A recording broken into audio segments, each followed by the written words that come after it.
আকাশবাণী আগরতলা স্থানীয় সংবাদ পড়ছি শর্মিষ্ঠা রায়।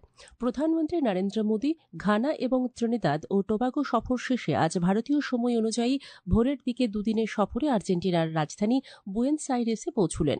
রাষ্ট্রপতি জাভিয়ের মিলের আমন্ত্রণে 5 দেশ সফরের তৃতীয় পর্যায়ে আর্জেন্টিনা এলেন তিনি। 57 বছরে এই প্রথম কোনো ভারতীয় প্রধানমন্ত্রী দ্বিপাক্ষিক সফরে কৌশলগত অংশীদারিত্বের বিভিন্ন দিক খতিয়ে দেখা হবে। উল্লেখ্য, উভয় দেশের মধ্যে 2024-এ কূটনৈতিক সম্পর্কের 75 বছর উদযাপিত হয়। পরবর্তী সময়ে সেই দেশের যোগচর্চা, আয়ুর্বেদ এবং ভারতীয় দর্শন ব্যাপক জনপ্রিয়তা লক্ষ্য করা গেছে। রাজ্যে বিএসএনএল এর পরিকাঠামোগত উন্নয়নের লক্ষ্যে গতকাল আগরতলায় টেলিকম অ্যাডভাইজারি কমিটির চেয়ারম্যান সাংসদ বিপ্লব কুমার দেবের পৌরোহিত্যে গুরুত্বপূর্ণ বৈঠক অনুষ্ঠিত হয়। শ্রী দেব জানান, বিএসএনএল এর পরিষেবা প্রদানের ক্ষেত্রে সমস্যাগুলি নিয়ে এদিন বিস্তারিত আলোচনা হয়েছে। যে সমস্যাগুলো সমাধান করা সম্ভব সেগুলি এখানেই সমাধান করার উদ্যোগ গ্রহণ করা হয়েছে। তিনি বলেন, রাজ্য সহ দেশের টেলি যোগাযোগ ব্যবস্থা ডিজিটালাইজেশন বা প্রযুক্তিগত দিক দিয়ে অনেকটাই পরিবর্তন হয়েছে। বৈঠকে উপস্থিত ছিলেন টেলিকম অ্যাডভাইজারি কমিটির সদস্য সাংসদ রাজীব ভট্টাচার্য, সাংবাদিক প্রণব সরকার প্রমুখ। কেন্দ্রীয় যোগাযোগ মন্ত্রী জ্যোতিরাদিত্য সিন্ধিয়া জানিয়েছেন, ভারতীয় ডাক বিভাগ চিরাচরিত ডাক সরবরাহের বাইরেও বিস্তৃত পরিসরে সক্রিয়। বর্তমানে দেশের বৃহত্তম লজিস্টিক নেটওয়ার্ক পরিচালনার জন্য সারা দেশে 1,64,000-এরও বেশি পরিষেবা কেন্দ্র রয়েছে। আকাশবাণী সংবাদকে একটি পডকাস্টে কেন্দ্রীয় যোগাযোগ মন্ত্রী আরও জানান, ডাক বিভাগে প্রথমবারের মতো মুখ্য প্রযুক্তি আধিকারিক নিয়োগ করা হয়েছে। ডাক কর্মীরা এখন হ্যান্ড হেল্ড ডিভাইসের মাধ্যমে প্রতিটা লেনদেন রিয়েল টাইম ডিজিটাল ট্র্যাকিংয়ে সক্ষম।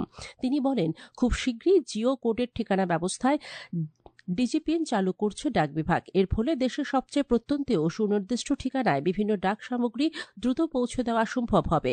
তিনি ডাক বিভাগকে সাধারণ মানুষের জন্য বিশ্বের জানালা বলেও বর্ণনা করেন। তিনি জানান, বিগত 10 মাসে ক্ষুদ্র ব্যবসায়ী ও স্ব-উদ্যোগীদের সমর্থন যোগাতে ডাক বিভাগ 1000 ডাক রপ্তানি কেন্দ্র স্থাপন করেছে।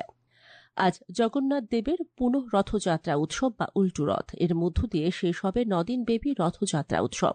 আজ বিকেলে আগরতলার জগন্নাথজিউ মন্দির, ইস্কন মন্দির, হরে কৃষ্ণ মন্দির থেকে ভগবান জগন্নাথ, বলভদ্র, সুভদ্রা দেবীকে নিয়ে সুসজ্জিত রথ বের হবে। ধরতি আবা জনভাগিদারি অভিযানে জম্পুইজলা ব্লকের উজান লারমা ইংরেজি মাধ্যম এসবি বিদ্যালয় প্রাঙ্গণে প্রশাসনিক স্বাস্থ্য সচেতনতামূলক শিবির অনুষ্ঠিত হয়। শিবির উদ্বোধন করেন বিধায়ক মানব দেববর্মা। শিবিরে আধার, এসটি, পিআরটিসি, ইনকাম সার্টিফিকেট এবং রেশন কার্ডের জন্য আবেদনপত্র জমা নেওয়া হয়। প্রধানমন্ত্রী নরেন্দ্র মোদীর পৌরোহিত্যে কেন্দ্রীয় মন্ত্রিসভার বৈঠকে কর্মসংস্থান সংযুক্ত উৎসাহ দান প্রকল্পের অনুমোদন দেওয়া হয়েছে। এর লক্ষ্য হল কর্মসংস্থানের প্রয়াস বাস্তব জগতের প্রকৃত অর্থে দক্ষ হয়ে ওঠা কর্মীদের সহায়তা করা এবং একটি বিস্তৃত সামাজিক সুরক্ষা বলয় তৈরি করা। আঞ্চলিক PF commissioner Liu Joseph Marandi খবর জানান, প্রকল্পটিতে বিশেষ অগ্রাধিকার দেওয়া হয়েছে উৎপাদন ক্ষেত্রকে। 2025-এর 1 আগস্ট থেকে 2027-এর 31 জুলাই পর্যন্ত সময়কালে তৈরি হওয়া কাজের সুযোগের জন্য এই প্রকল্পের সুবিধা মিলবে। তেলিয়ামুড়ায় দুস্কি এলাকায় দুখাই জমাদার স্কুল মাঠে আয়োজিত নকআউট ক্রিকেট প্রতিযোগিতায় চ্যাম্পিয়ন হয়েছেন দুখাই জমাদার একাদশ। দুস্কি ক্রিকেট অ্যাসোসিয়েশন আয়োজিত ফাইনাল ম্যাচে গতকাল দুখাই জমাদার একাদশ 19 রানে কেকেআরকে পরাজিত করে। ফাইনাল ম্যাচে বিজয়ীদের হাতে পুরস্কার তুলে দেন উপজাতি কল্যাণ মন্ত্রী বিকাশ দেববর্মা। গোমতী জেলার কিল্লা প্রাথমিক স্বাস্থ্য কেন্দ্রের অন্তর্গত ঘুমবাড়ি পাড়া অঙ্গনওয়াড়ি কেন্দ্রে গতকাল ম্যালেরিয়া প্রতিরোধে এক স্বাস্থ্য শিবির অনুষ্ঠিত হয়। এলাকাবাসীদের মধ্যে সংক্রামক ও অসংক্রামক রোগ প্রতিরোধে স্বাস্থ্যবিধি ইত্যাদি মেনে চলার আহ্বান জানান কিল্লা প্রাথমিক স্বাস্থ্য কেন্দ্রের চিকিৎসক ডাক্তার চুকতাং জমাতিয়া। শিবিরে 35 জনের স্বাস্থ্য পরীক্ষা করে বিনামূল্যে ঔষধ প্রদান করা হয়। এখন আবহাওয়ার খবর। আগামী 24 ঘন্টায় সিপাহীজলা ও দক্ষিণ জেলায় ভারী বৃষ্টিপাতের সম্ভাবনা জারি করেছে আবহাওয়া দপ্তর। তাছাড়া রাজ্যের সব জেলায় বিক্ষিপ্তভাবে বজ্র বিদ্যুৎ সহ বৃষ্টিপাতের সম্ভাবনা রয়েছে।